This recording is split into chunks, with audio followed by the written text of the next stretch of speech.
नमस्कार, मैं प्रत्युष शर्मा और आप देख रहे हैं CTV7 न्यूज़ की खबरें। शुरू करते हैं प्रादेशिक खबरों से।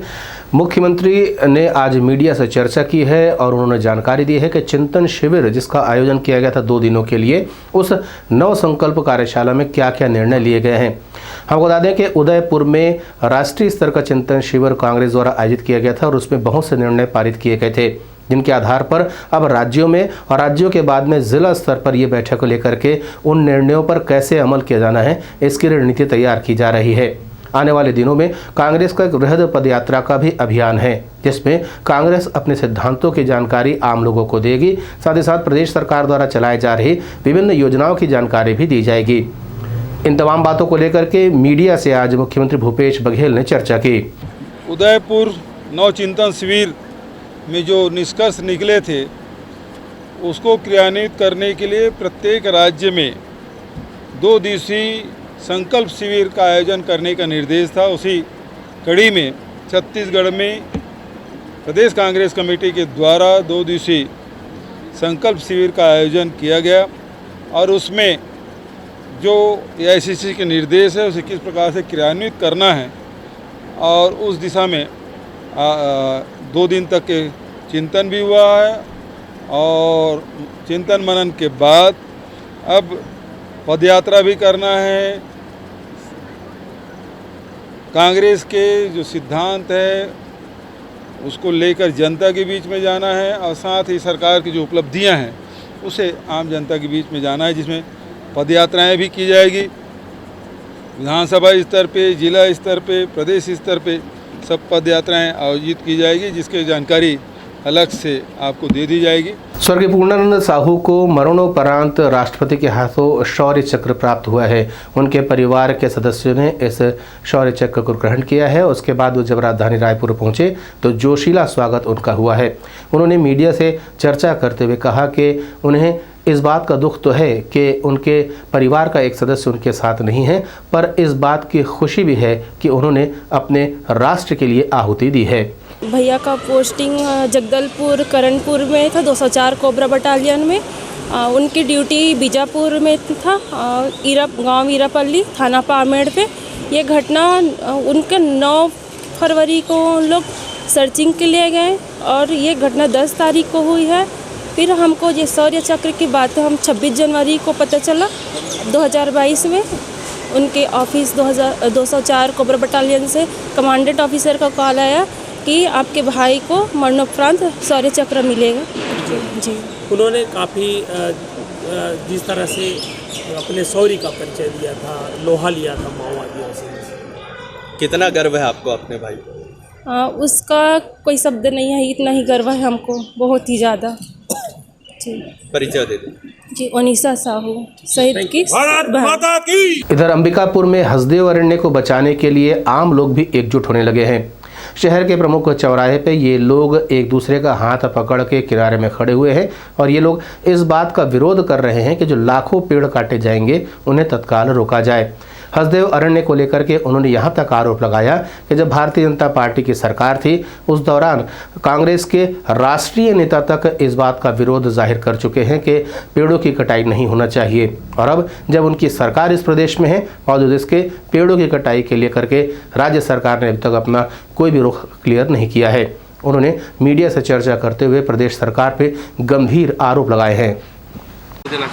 निश्चित तौर पर जिस प्रकार से पूरे विश्व और भारत में भी और ख़ास तौर पर हमारे सरगुजा में ग्लोबल वार्मिंग बढ़ते जा रहा है और जिस प्रकार से कांग्रेस के पूर्व में जो नेता थे इसी आंदोलन के लिए पूरे राहुल गांधी से लेकर सब लोग आए थे, लेकिन आज आप देख रहे होंगे कि हमारे 3000 पेड़ काटे जा रहे हैं, उस पर कोई बोलने वाला नहीं है। तो आज हम पेड़ बचाओ हसदेव बचाओ और अपनी पीढ़ी को बचाने के लिए एक जन जागरण का स्वरूप आज चालू किए हैं। इससे पूर्व भी हम लोग बैठक किए थे, उसमें एक जन जागरण के माध्यम से कि हम कैसे अपने जंगल को बचा सकते हैं, कैसे हमारे जो बदलते जो संस्कृति है, जिस प्रकार से हमारी संस्कृति बदलते जा रही है, हमारे वहाँ के जंगल के जो लोग हैं वो भाग के दूसरे जगह में जा रहे हैं, उसको बचाने के लिए आज जन जागरण अभियान हम लोग शुरू किए हैं। अगली खबर भी पर्यावरण से जुड़ी हुई है। 8 साल के आदित्य ने लोगों से अपील की है कि वो वृहद रूप से पौधरोपण का कार्यक्रम चलाए। हम आपको बता दें कि 8 साल की उम्र में ही इन्होंने लगभग 500 पौधे लगाए हैं, जिसमें फलदार पौधों के अलावा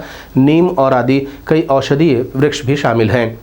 उनका कहना है कि ग्लोबल वार्मिंग की वजह लगातार पेड़ कटने को है और इस वजह से लोगों में जागरूकता लानी चाहिए कि आने वाले दिनों में जो एक भयावह स्थिति बनेगी उसके लिए अभी से तैयार हो जाए और वे वृहद पैमाने पर वृक्षारोपण के कार्यक्रम को संपादित करें। जैसे कि मैंने बताया कि अगर ग्लोबल वार्मिंग बढ़ेगी तो पानी की कमी होगी, तो हम सभी 7 डेज तक फूड के बिना रह सकते हैं, लेकिन 1 डे भी पानी के बिना नहीं रह सकते, सरवाइव नहीं कर सकते पानी और ऑक्सीजन के बिना।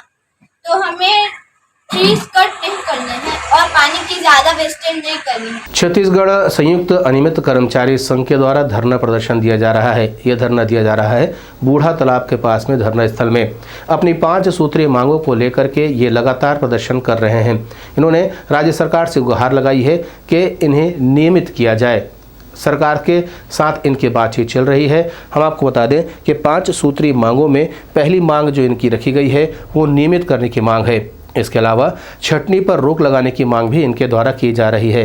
इनका ये भी कहना है कि आउटसोर्सिंग और ठेका पद्धति को भी तत्काल बंद किया जाए और इन कर्मचारियों में से लगभग 15 कर्मचारियों के विरुद्ध मुकदमे चल रहे हैं।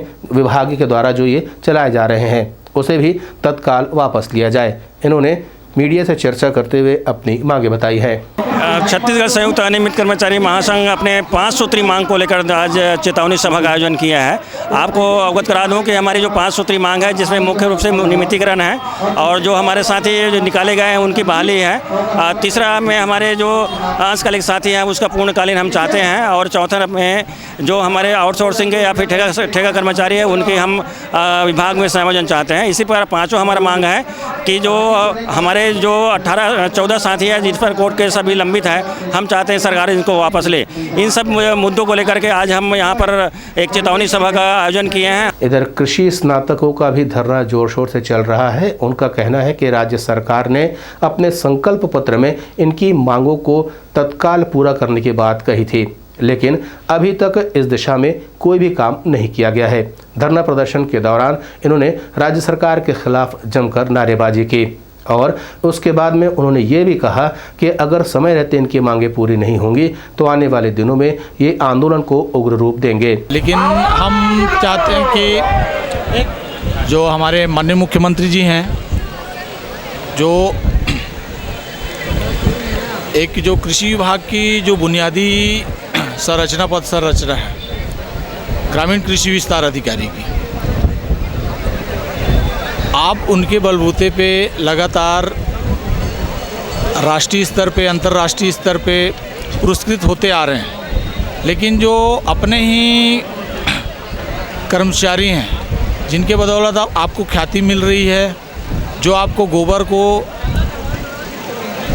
गोबर खाद वर्मी कंपोस्ट बना के दे रहे हैं, उनके साथ ही आप बाकी किसानों के साथ मजदूरों के साथ न्याय कर रहे हैं। लेकिन महोदय जी, हमारे जो कर्मचारी साथी हैं उनके साथ आप न्याय नहीं कर पा रहे हैं। ग्राम चंदखुरी को काफ़ी समय नहीं हुआ है जब उसे नगर पंचायत बनाया गया है, लेकिन जिस कम समय में चंदखुरी नगर पंचायत ने तेज़ी से विकास किया है वो अपने आप में एक मिसाल है। यहाँ पर अधोसंरचना में कहा जाए या फिर शिक्षा के स्तर में, स्वास्थ्य के स्तर में, पेयजल के स्तर में, लगभग हर स्तर पे चंदखुरी में जोर शोर से विकास किया जा रहा है। CTV7 की टीम ने जब चंदखुरी नगर पंचायत का दौरा किया तो यहाँ पर ऐसे कई अधोसंरचना के विकास के कार्य किए जा चुके हैं जिसका लाभ यहाँ के लोग ले रहे हैं। नगर पंचायत के अंतर्गत यात्री प्रतीक्षालय, CC रोड की एक लंबी फहरिस्त है। इसके अलावा पौनी पसारी के लिए भी यहाँ पे एक अच्छी व्यवस्था की गई है। साथ ही साथ इस क्षेत्र के दिव्यांगों को भी ध्यान में रखकर यहाँ पर 6 ट्राइसिकलों का वितरण भी किया है। CTV7 ने ऐसे ही एक दिव्यांग से चर्चा की तो उन्होंने सरकार का धन्यवाद दिया।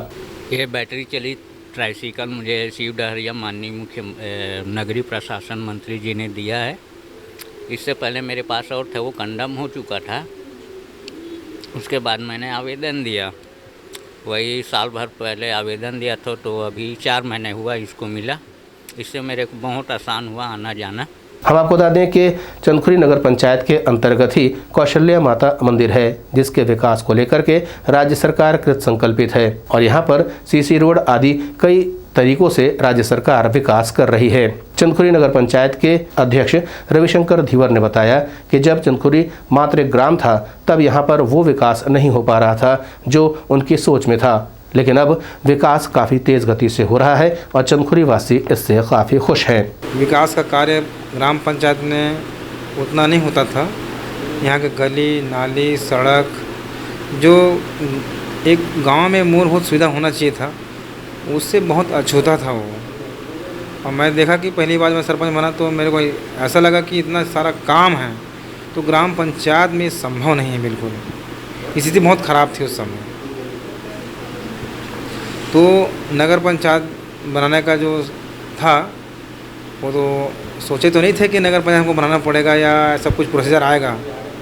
तो इस स्थिति में आए तो हम लोग सब विचार किए उस चीज़ के लिए कि नहीं नगर पंचायत बनाने में और विकास का काम गांव का होगा। उस हिसाब से नगर पंचायत बनाए हैं। क्या क्या नई चीज़ें बनी इस दौरान पंचायत नगर पंचायत बनने के बाद में?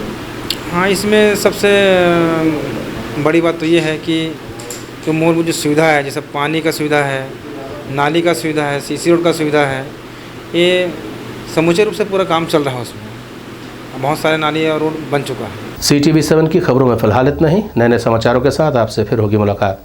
तब तक देर मती। नमस्कार।